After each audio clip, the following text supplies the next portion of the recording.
샬롬 샬롬 샬롬 샬롬 샬롬. 하나님 사랑합니다. 여러분 주 안에서 사랑합니다. 오늘 계시록 15장 1절에서 8절 주께 경배하리이다 하더라 이렇게 말씀하고 있어요.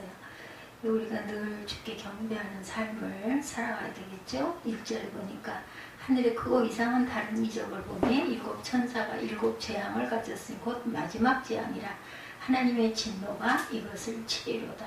또 내가 보니 불이 섞인 유리바다 같은 것이 있고 짐승과 그의 우상과 그의 이름의 숲이 이기고 벗어난 자들이 유리바닷가에 서서 하나님의 검은 고를 가지고 하나님의 종 모세의 노래 어린 양의 노래를 불러야 돼. 주 하나님 곧 전능하신 이시 하시는 일이 크고 놀라우시도다. 만국의 왕이시여 주의 길이 의롭고 참되시도다. 이게 2절에 보니까 짐승과 그의 우상과 그의 이름의 수를 이기고 벗어난 자들, 어떤 자들일까요? 벗어난 자들, 환란 때 주 이름을 부인하지 않고 끝까지 시인한 자들, 그러면 결국은 순교한 자들이겠죠. 계시록 13장 14절에서 18절에 칼에 상하였다가 살아난 짐승을 위하여 우상을 만들라. 짐승의 우상에게 경배하지 아니하는 자는 몇이든지 다 죽이게 하더라. 누구든지 이 표를 가진 자 외에는 매매를 못하게 하니 이 표는 곧 짐승의 이름이나 그 이름의 수라 이렇게 이야기하고 있습니다. 요한계시록이 말하는 교회는 어떤 것일까? 에클레시아 성경적 원어로 그렇게 정의하죠. 교회는 하나의 건물일 수도 있고 어떤 교파, 교단의 자교회란 또 교회를 가리키는 말일 수도 있습니다. 그 지교회, 무슨 지성전 이렇게 얘기하죠. 그러나 성경 원어적인 정의로 말하면 에클레시아가 맞죠. 세상에서 하나님의 백성으로 하나님을 예배하기 위하여 불러냄을 받아 모인 사람들의 모임이 교회입니다. 그래서 조금 더 구체적으로 말하면 그리스도 안에서 예배하고 성경을 공부하고 기도하고 거룩한 예식을 지키기 위해 모일 뿐 아니라 세상으로 나가 예수의 증인이 되는 사람들의 모임이 교회입니다. 그런가 하면 신앙고백과 교리와 직분과 조직과 구제와 선교 등 눈으로 식별될 수 있는 요소를 갖춘 교회를 가시적인 교회라고 하며 신구약 시대를 다 포함하고 시대와 지역을 달리하지만 예수 그리스도를 믿어 구원 얻은 모든 하나님의 백성을 다 포함하여 불가시적인 교회다 이렇게 얘기합니다. 이러한 교회론은 구약과 신약의 교회론이 각각 다르고 성경마다 조금씩 다르게 표현되어 있어서 교회론의 스펙트럼을 아주 넓고 다양하게 하죠. 그 다음에 요한계시록이 말하는 교회론은 어떤 것일까? 오늘 본문은 아주 새로운 교회의 개념을 말하고 있습니다. 두 번째 최후의 승리, 그리고 교회 오늘 본문 15장부터는 요한계시록의 종반부 마지막 부분으로 가고 있어요. 계시록에 기록된 세상을 향한 하나님의 심판은 크게 세 단계로 나눠진다고 제가 말씀드렸는데 일곱인, 일곱 나팔, 일곱 대접이 그것이죠. 마지막 단계 심판이 일곱 번째 인이고 그 안에 일곱 나팔의 심판이 포함되어 있다는 말이기도 합니다. 또 일곱 번째 나팔 재앙이 일곱 대접의 심판이 들어있습니다. 일곱 나팔과 일곱 대접의 재앙은 모두 일곱 번째 인재앙 안에 들어있다는 거죠. 그러므로 마지막 재앙은 일곱 번째 인이 떼어지면서 일곱 번째 나팔이 불려지고 그 동시에 일곱 대접의 재앙이 벌어진다. 마지막에 일곱 번째 인이 떼어지면서 나팔과 일곱 대접의 재앙이 함께 벌어진다. 다시 오늘 본문 15장으로 돌아가면 요한계시록 종반 부분의 시작인 15장은 모든 악을 없앤다 예고합니다. 16장부터 19장까지는 그 악을 소탕하기 위한 실행이 일어납니다. 20장부터 22장까지 마지막 장까지는 하나님 나라의 완성을 예언하고 있어요. 그러니까 뭐라 그래? 15장은 모든 악을 없앤다는 예고, 16장부터 19장까지는 악을 소탕하기 위한 실행, 그리고 20장부터 22장까지는 하나님 나라의 완성을 예언하고 있다. 그러니까 15장은 예고라는 거죠. 일곱 대접 재앙은 마지막 재앙이라고 하는 말이고 하나님의 진노는 이것으로 다 끝이 난다는 말입니다. 그렇다면 일곱 번째 나팔은 언제 불려질까? 11장 15절에 돌아가 보면 일곱째 천사가 나팔을 불매 하늘에 큰 음성들이 나서 이르되 세상 나라가 우리 주와 그의 그리스도의 나라가 되어 그가 세세토록 왕 노릇 하시리로다. 세상 나라가 그리스도의 나라가 되면 모든 것이 끝난다라는 말입니다. 그리고 세상 나라가 그리스도의 나라로 변하는 결정적인 단계의 심판이 바로 7번째 나팔. 네, 이것이 이 속에 포함된 7대접의 심판이라는 거예요. 7번째 나팔 속에 포함된 7대접의 심판. 이것이 마지막 단계라는 거. 15장 1절에 보니까 하늘에 크고 이상한 다른 이적을 보며 7째 천사가 7 재앙을 가졌으니 마지막 재앙이라 하나님의 진노가 이것으로 미치리로다. 이어지는 16장 1절은 또 내가 들으니 성전에서 큰 음성이 나서 7 천사에게 말하되 너희는 가서 하나님의 진노의 7 대접을 땅에 쏟으라 하더라. 이렇게 되어 있죠. 그리고 2절부터 첫째, 둘째 하면서 하나님의 진노의 대접이 쏟아져서 하나님을 반역한 이 세상을 심판하는 내용들이 나옵니다. 16장 1, 2절 내가 들으니 성전에서 큰 음성이 나서 7 천사에게 말하되 너희는 가서 하나님의 진노 7 대접을 땅에 쏟으라 하더라. 첫째 천사가 가서 그 대접을 땅에 쏟음에 짐승의 표를 받은 사람들과 그 우상에게 경배하는 자들에게 악하고 독한 종기가 나더라. 둘째 천사가 그 대접을 바다에 쏟음에 바다가 곧 죽은 자의 피같이 되니 바다 가운데 모든 생물이 죽더라. 셋째 천사가 대접을 강과 물 근원에 쏟음에 피가 되더라. 내가 들으니 물을 차지한 천사가 이르되 전에도 계셨고 지금도 계신 거룩하시니 이렇게 심판하시니 의로우시도다. 예, 이렇게 쭉 나오고 있어요. 17절부터 보면은 7 천사가 그 대접을 공중에 쏟음에 큰 음성이 성전에서 보좌로부터 나서 이르되 되었다 한다라고 얘기해요. 예, 7절에 내가 들으니 대단히 말하기를 그러하다. 주 하나님 곧 전능하신 이시여 심판하는 것이 참되시고 의로우시도다 하더라. 이렇게 얘기하고 있습니다. 7번째 대접이 쏟아지기 직전 6번째 대접이 쏟아지는 장면에서 어떤 사건이 하나 일어납니다. 베드로 후서 3장 10절에 보니 주의 날이 도둑같이 오리니 그날에는 하늘이 큰 소리로 떠나가고 물질이 뜨거운 물에 풀어지고 땅과 그 중에 있는 모든 일이 드러난다라고 얘기하죠. 예, 17절 아까 제가 16장 17절 7째 천사가 그 대접을 공중에 쏟음에 큰 음성이 성전에서 보좌로부터 나서 이르되 되었다 하시니 번개와 음성들과 우레소리가 있고 또 큰 지진이 있어 얼마나 큰지 사람이 땅에서 온 이래로 이같이 큰 지진이 없었더라. 큰 성이 세 갈래로 갈라지고 만국의 성들도 무너지니 큰 성 바벨론이 하나님 앞에 기억하신 바 되어 그의 맹렬한 진노의 포도주잔을 받음에 각 성도 없어지고 산악도 간데 없더라. 또 무게가 한 달란트나 되는 큰 우박이 하늘로부터 사람들에게 내림에 사람들이 그 우박의 재앙 때문에 하나님을 비방하니 그 재앙이 심히 크미러라. 이렇게 얘기하고 있습니다. 마지막 때는 이렇게 천재지변들이 많이 일어난다라는 거죠.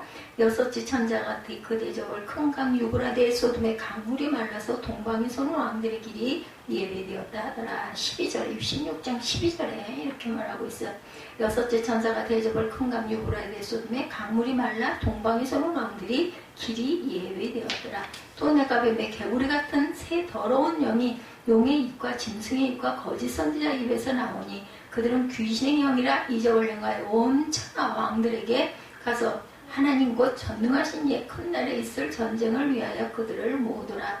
그러니까 15장은 시작이 되는 단계고 이제 16장에서는 본격적으로 이런 일들이 일어난다라는 거죠.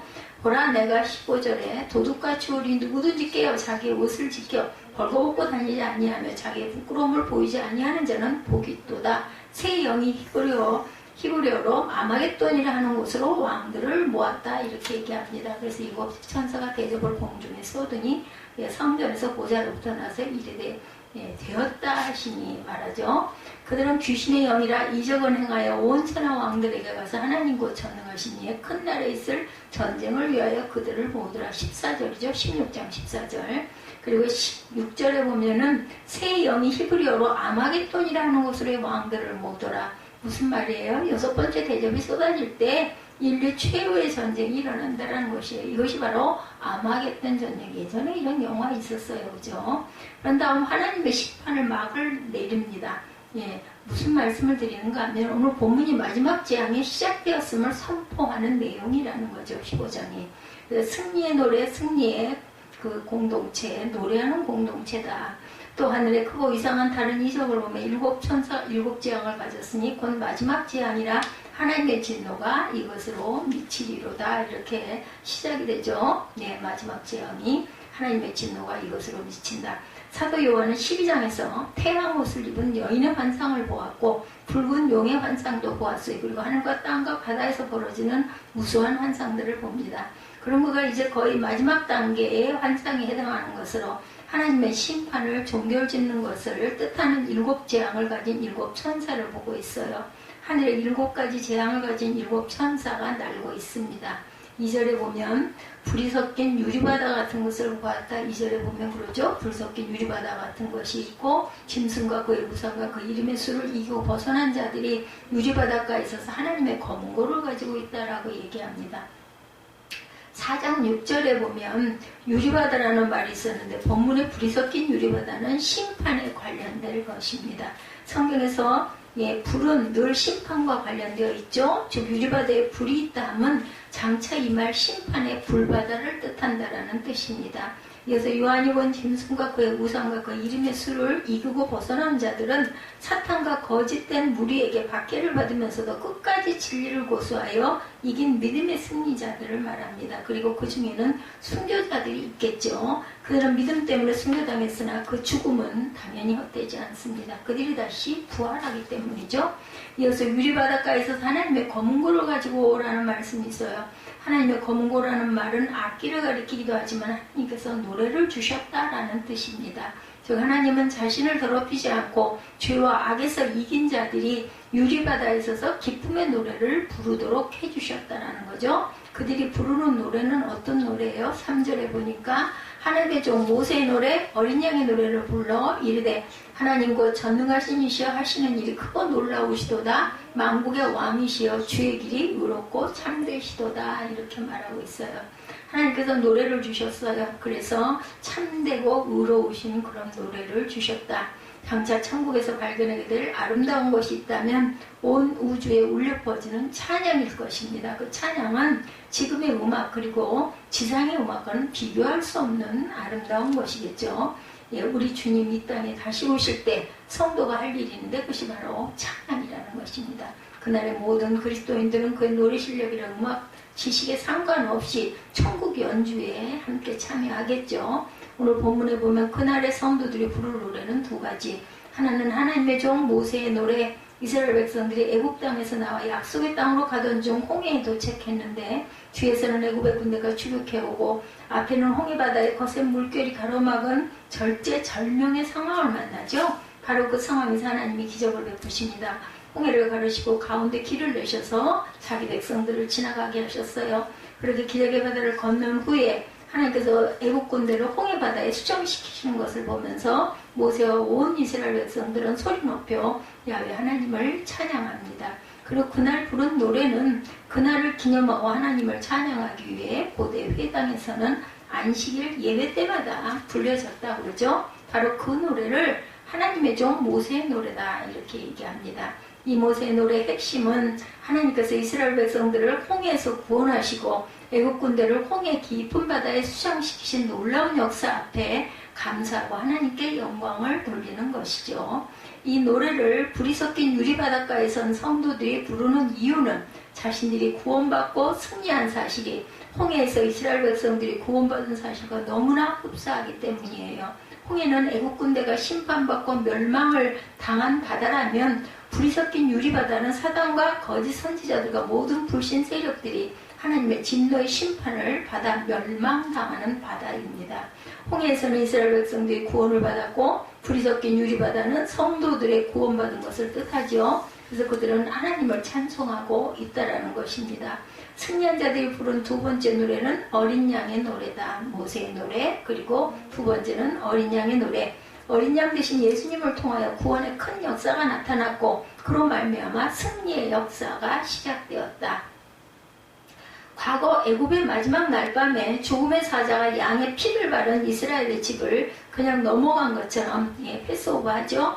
예수님의 피로 인하여 구원받을 뿐 아니라 엄청난 재앙 속에서 구원을 받았다. 그래서 이 노래는 십자가의 은혜의 노래이고 피의 노래이고 생명의 노래라고 불립니다. 이 노래는 구원받은 성도들만 배울 수 있고 부를 수 있는 노래죠. 즉 이 노래는 고난의 바다를 지난 신실한 성도들만 부를 수 있는 노래라는 말입니다. 일제강점기 일본의 양심이자 신실한 신앙이었던 우찌무라 간조는 다음과 같은 글을 남겼어요. 1861년에 태어나서 1930년에 돌아가셨네요. 보니까 69을 사셨네. 어느 날 나에게 사상이 말라버렸다. 나에게는 부를 노래가 없었고 할 말이 없어졌다. 그때 누가 와서 무정한 것, 고난으로 내 마음을 찔렀다. 나는 몹시 고통을 느꼈다. 나는 비명을 질렀다. 그런데 보라, 그거 남긴 상처에서 사상의 샘이 흘러나온다.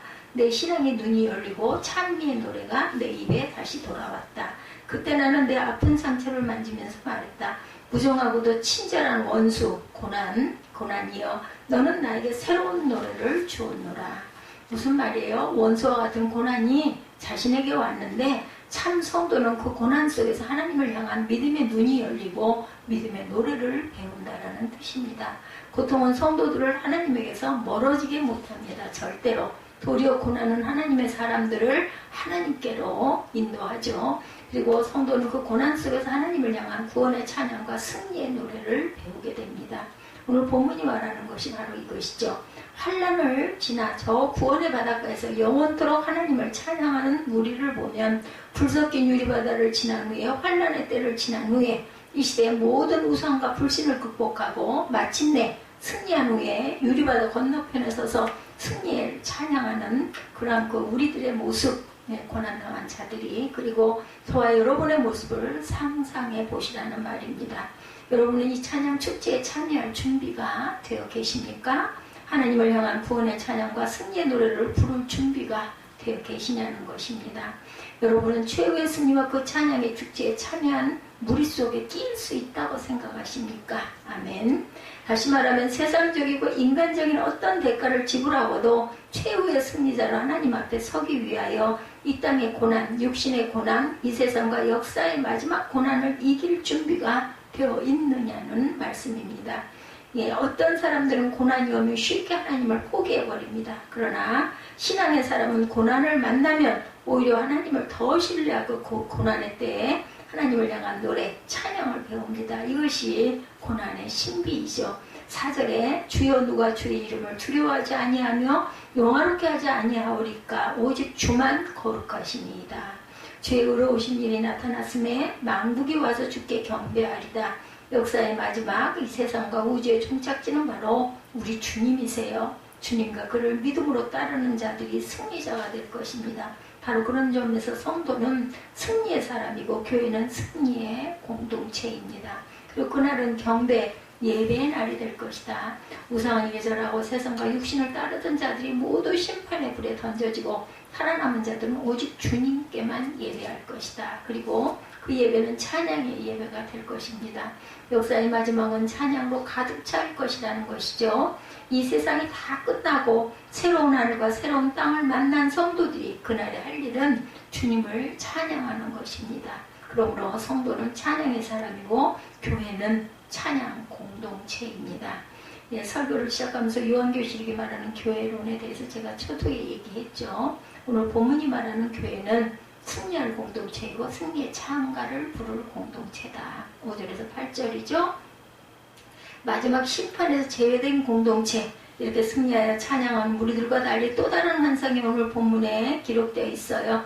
5절에 하늘의 증거 장막의 성전이 그렇게 얘기하고 있죠. 이 1회 내가 보니 하늘의 증거 장막의 성전이 열리고 7재앙을 가진 7천사가 성전으로부터 나와 맑고 빛난 세마포 옷을 입고 가슴에 금띠를 띠고 내 생물 중에 하나가 영원토록 살아계신 하나님의 진노를 담은 금대접 7을 그 7천사들에게 주니 하나님의 영광과 능력으로 말미암아 성전에 연기가 가득 차매 7천사의 7재앙이 마치기까지는 성전에 능히 들어갈 자가 없더라. 이렇게 증거하고 있어요.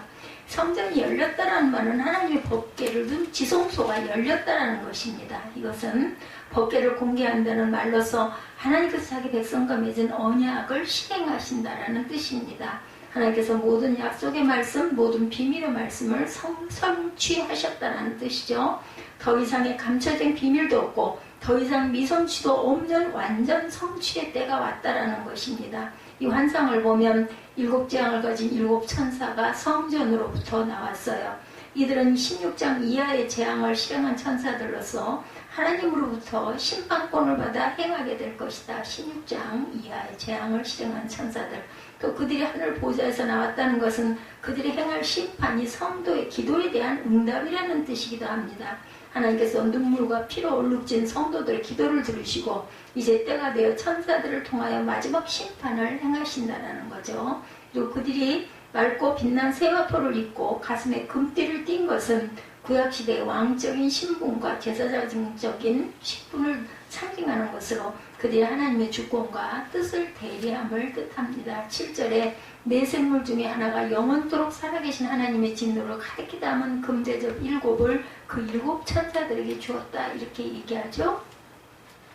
하나님의 진노를 가득히 담은 금대접 7을 7천사들에게 주니 하나님의 영광과 능력으로 말미암아 성전에 연기가 가득 차매 7천사 7재앙이 마치기까지는 성전에 눈이 들어갈 자가 없더라. 못 들어가겠죠.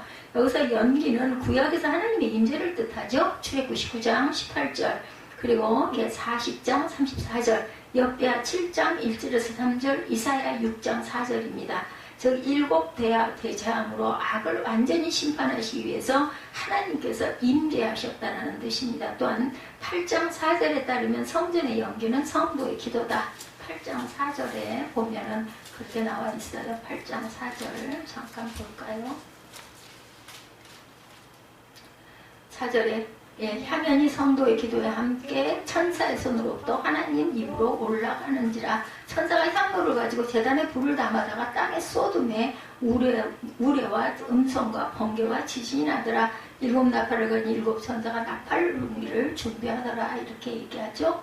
하나님의 앞에 7천사가 서 있어 7나팔을 받았더라. 또 다른 천사가 와서 제단 곁에 서서 금향로를 가지고 많은 향을 받았으니 이는 모든 성도의 기도와 합하여 보좌 앞 금제단에 드리고자 함이라. 이렇게 말합니다.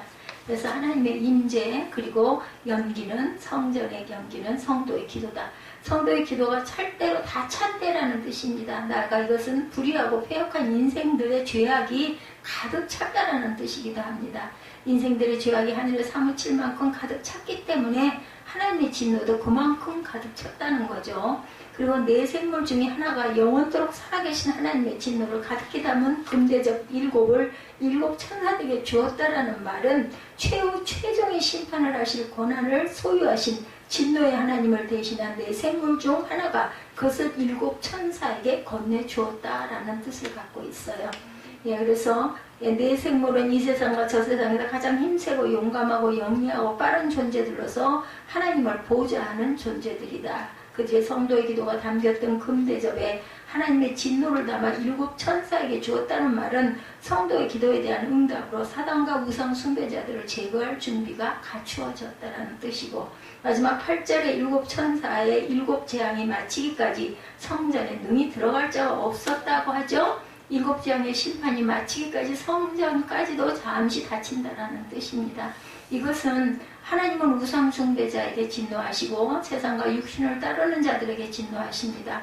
회개하지 않는 자들에게 진노하시죠.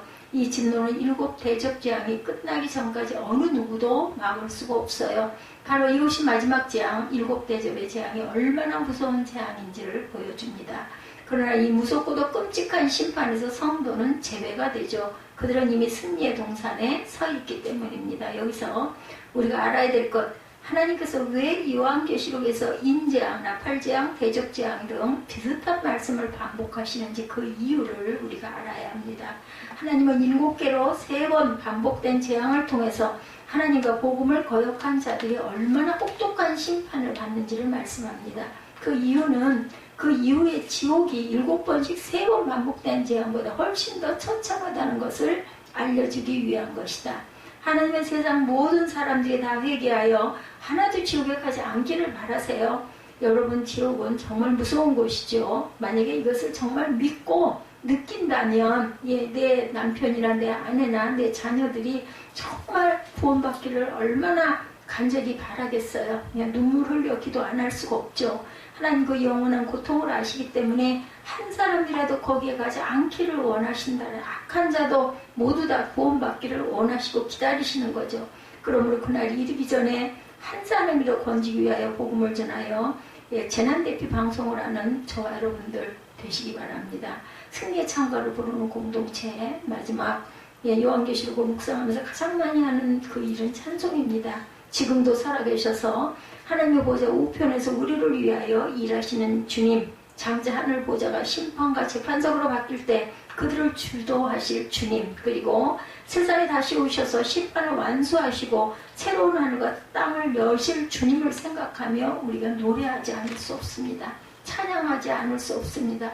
중언부언 기도하는 것보다 찬양이 훨씬 우리가 온 혼신의 힘을 다해 할 수 있는 찬양, 마음으로 기도할 수 있는 찬양, 입술로 고백할 수 있는 그러한 말씀의 가사들 얼마나 아름다운지 모르죠. 무엇보다 오늘을 이기게 하시고 장차 영원한 승리를 주실 주님을 생각하면 노래하지 않을 수 없죠. 또한 여러분이 아셔야 할 것은 여러분 모두는 장차 주님 다시 오실 날 연합 찬양대 소속돼 가서 찬양을 부르는 자들이라는 사실이죠.